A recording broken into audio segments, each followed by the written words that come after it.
Lima po kasi sila. Okay. 5 din panganay. Oh, si Michelle. Ano ulit apelido mo? Revancos po. Palitan mo ng di nagtanda. Michelle di nagtanda. You know? 5 ang panganay. 5 panganay. So 5 beses siyang naging solo parent. Yes. Ang taray. Anong namimiss mo sa pagiging solo parent at inuulit-ulit natin? Sabi, ay, hindi ko pa na-try ito. Ulitin nga natin ito. Ay, may ganun palang nangyayari sa solo parent. Isa pa nga. Yung ganun. Kasi iba, isang experience pa lang. Madala na eh. Paso na. Meron Ayoko ganun na eh. yan. May ganun. Ikaw, nakalima. Parang you have so much love to give, no? Hindi na uubos. Try and try. Mahaba ang pasensya niya eh. Try. Kaya 19 years. So, anong edad ka unang naging soloista bilang 23 years old po. 23 ka. 23. Okay. Ano nangyari nung makulay to? Bakit MMK do? Bakit naging solo nung unang pagkakataon? Ano po, escape within 3 months akong pregnant. Anong umiscape? Nakakulong ka ba? Tumakas po. Then Sa obligasyon. tumakas. Umalis siya, 3 month pregnant Preggy. ka, Umalis lumayas. Ilang taong ka nun? Ano po, 23. 23. Tinakbuhan ng 23. Yung lalaki, obligasyon. ilang taon? Ano po, 27. Makatawa kayo, hiwalay din naman kayo, ah. Hindi, parang hinuhusgahan kasi si Michelle, eh. Wawaye. Kukwento na nga si Michelle, parang hinuhusgahan pa rin. Wawaye. Ayaya ko na. Kung makatawa kayo, parang hindi pare-pareho mga naranasan nyo, ah. Sino bang may kinakasama dito ngayon? Di ba wala? Wala. Lahat sila solo. Anniversary natin. Anniversary. Kumain ka muna. Kasi parang tinawanan si Michelle, ikaw naman kasi nakalima ka. Huwag mo rin pagtawalan. Sorry. Nahawa ka sa kanila Ito kasi eh. ang forma. Bakit? Kasi nga, ang gara eh. Gara. Okay. 23 ka nun. Ilang taon yung lalaki? 27 po. 27. Grabe naman yun. Oo. Buhay pa? Buhay pa naman. Buhay pa? Alam, nagkakausap pa? As in, zero after nun? Wala na po. Lumaya? Nung nalaman niya buntis ako, escape na siya. Ah, grabe. Ano yun? Mula nung sinabi mo sa kanyang buntis ka? Opo. Tinakasan ng responsibility. Hindi niya sinabi. Nagsuka lang siya. Ay, buntis to! Nagiinuman pala eh. Oo, yung gano'n. Yung inantok lang. Bakit ganyan ka? Naantok ako. Isto. Umiksit. Tinatulog na. Oo. Lab. Pili mo naman ko mangga. Mangga? Ah! Buntis yata. Escape eh. Oo. Ano ba kasi nangyari? Baka naman...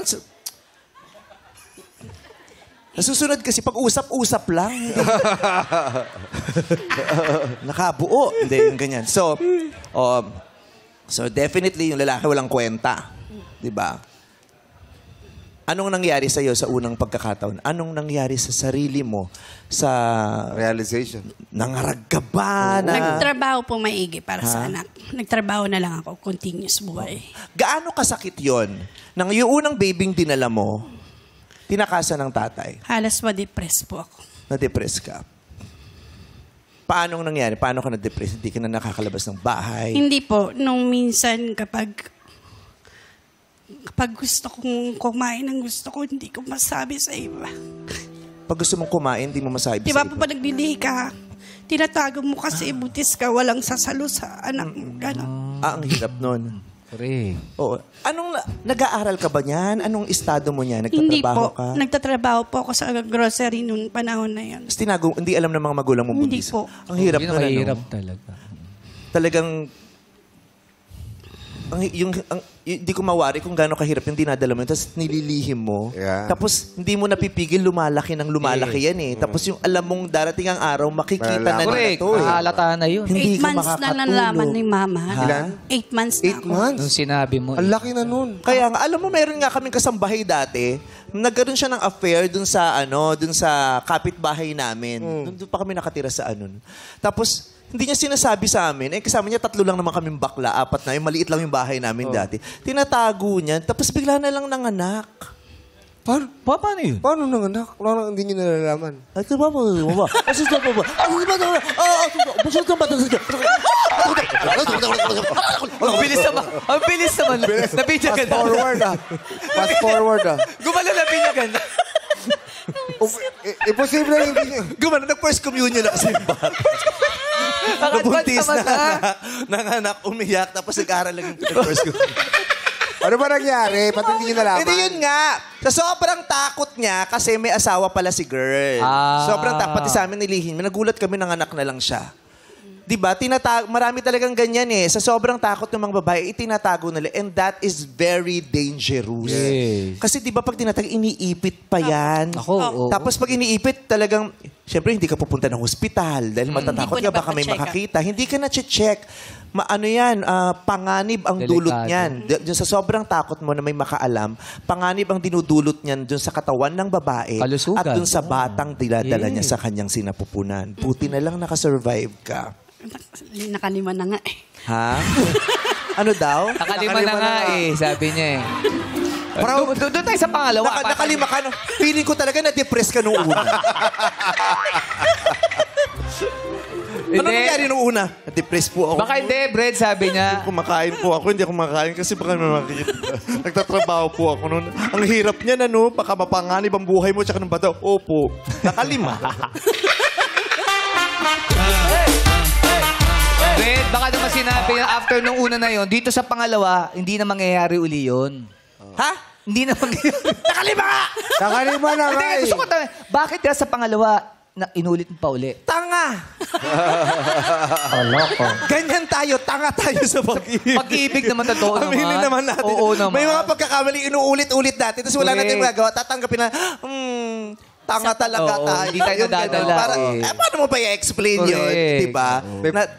Pag sinabi mo na tanga ako sa pag-ibig, walang masyadong kikibo kasi lahat tayo na-experience yun. Yes. Sinong hindi tumanga sa pag-ibig? Wala. Lahat. Yung ganyan. Diba? Love is so powerful. It's a chemical reaction. 'Di ba? Chemical reaction siya sa katawan na hindi mo mapipigil. Paano mo mapipigil yung reaction nung chemical sa katawan mo? Ano bang chemical mang ginagamit mo? Bakit nakalima kang ganyan? Sobrang bait ko kasi. Okay, so Sobrang ano? Sobrang bait ko. Sobrang bait. Oo naman. hindi. Sobrang tanga. O ayun.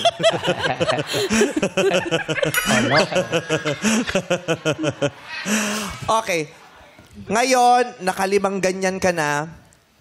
Anong nagbago niyan sa paniniwala mo o sa pagtingin mo sa mga lalaki? Meron ba o wala? Stop na. Asis!